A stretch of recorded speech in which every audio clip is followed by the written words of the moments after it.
How to restore recently closed tabs in Safari. Hey everyone, welcome back to the channel. If you are new here, don't forget to hit the subscribe button and turn on the notification bell to not miss any updates.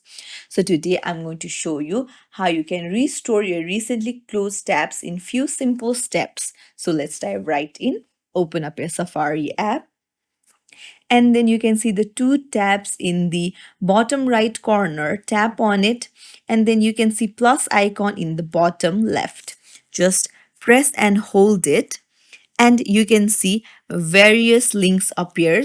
So these are the list of your recently closed tabs.